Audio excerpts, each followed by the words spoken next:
And I would say, look, where's all this part about killing people and blowing up cars? And I don't see that. Is it somewhere towards the back that I haven't read it yet? I can't find it. My obvious first impressions when I walked in were that these guys were terrorists. And I found nothing but the opposite. I found that they were the most hospitable, caring, nice people.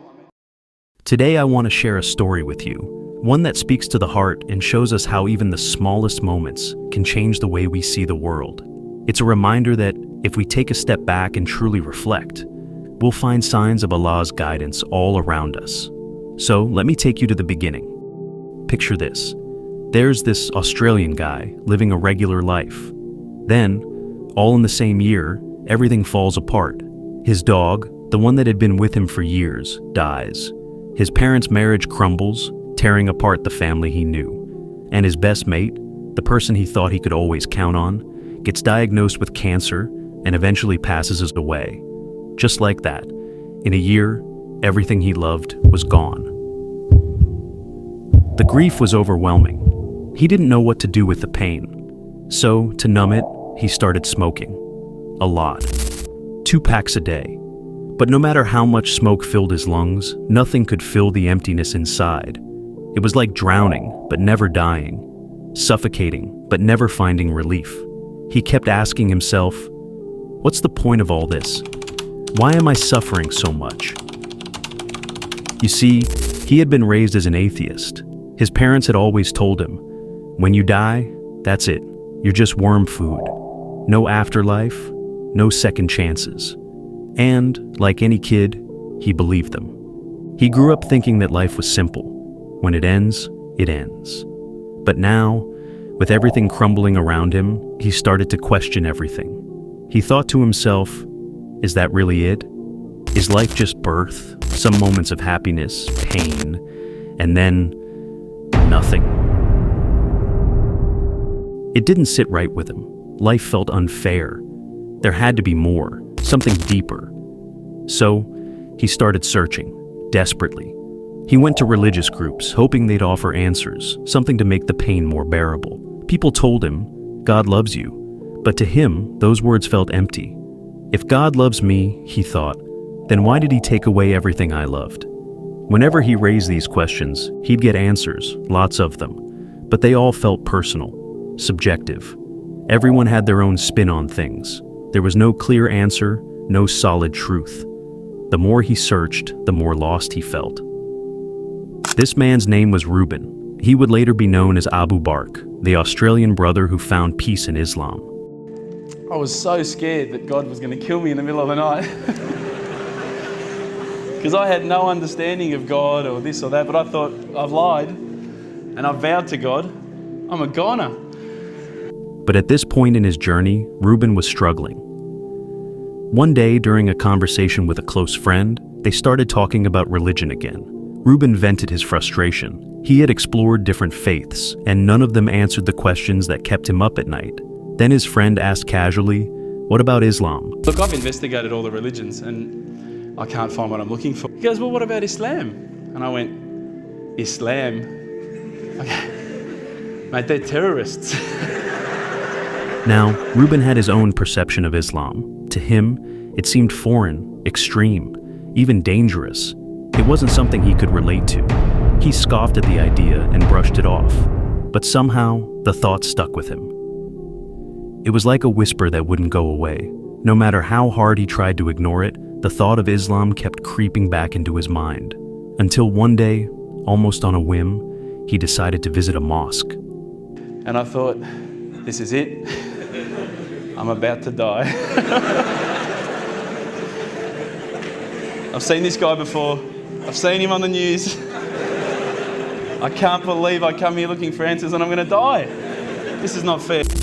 Now imagine this. Ruben walks into the mosque, unsure of what he's getting himself into. His heart is racing and he's filled with anxiety. People are praying, standing, bowing, prostrating, and Ruben feels completely out of place. What am I doing here? He thinks. I don't belong. I'm a white Aussie bloke in a mosque. This could be dangerous. Then, out of nowhere, a man approaches him. A man dressed in a long white abaya with a full beard. Ruben's heart skips a beat. This is it, he thinks. I'm done for. But instead, the man smiles warmly and says, "G'day, mate. How's it going?" The first words to come out of Abu Hamza's mouth were, "How you going, mate?" Ruben is stunned. That smile, that warmth, it was the last thing he expected from a Muslim. The man's friendliness shattered all the stereotypes Ruben had in his mind. They started talking, and Ruben, curious but cautious, began asking questions. He expected the same vague personal answers he'd been getting from other religious groups, but this time, the man did something different. Every time Ruben asked a question, the man would open the Quran and show him the answer, right there, in the text. Clear, direct, not someone's opinion, not a spin, just the words of the Quran. Ruben, of course, kept pushing. He wanted to test this. He asked the hard questions. I also asked questions about the hijab, and why couldn't I wear it?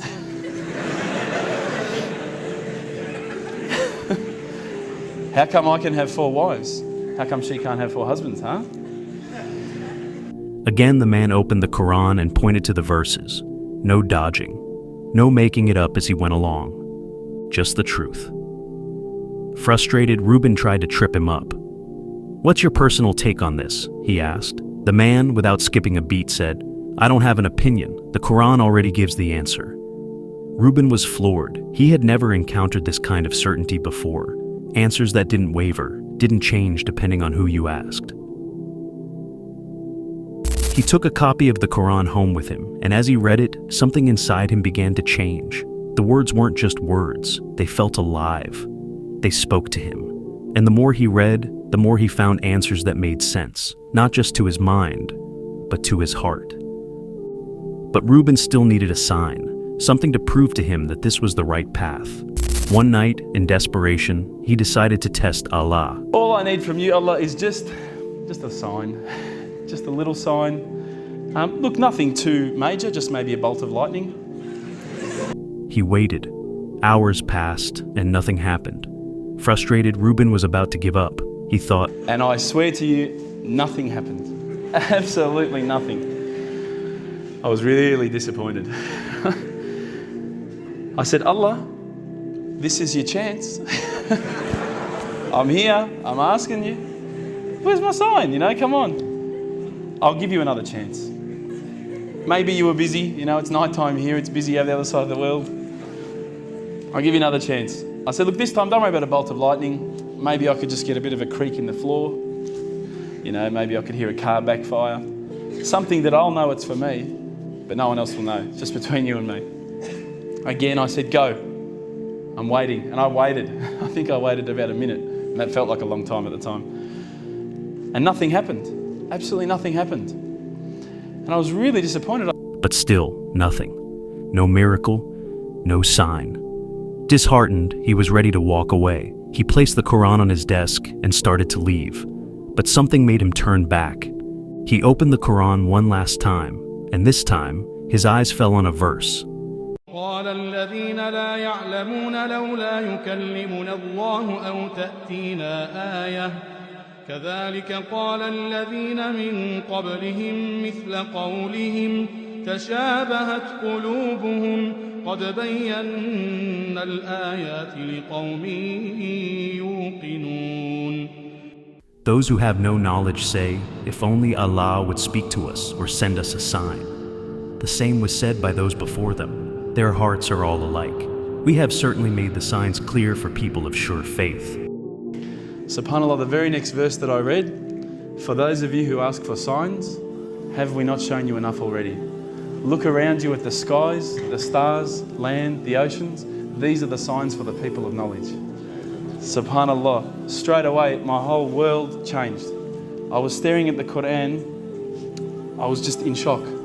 I couldn't believe that I'd been so arrogant to ask for my own specific sign when the signs had been around me all the time. There's a creator because there's a creation. In that moment, it hit him. The sign he was looking for, it wasn't out there somewhere. It had been in front of him all along, in the words of the Quran.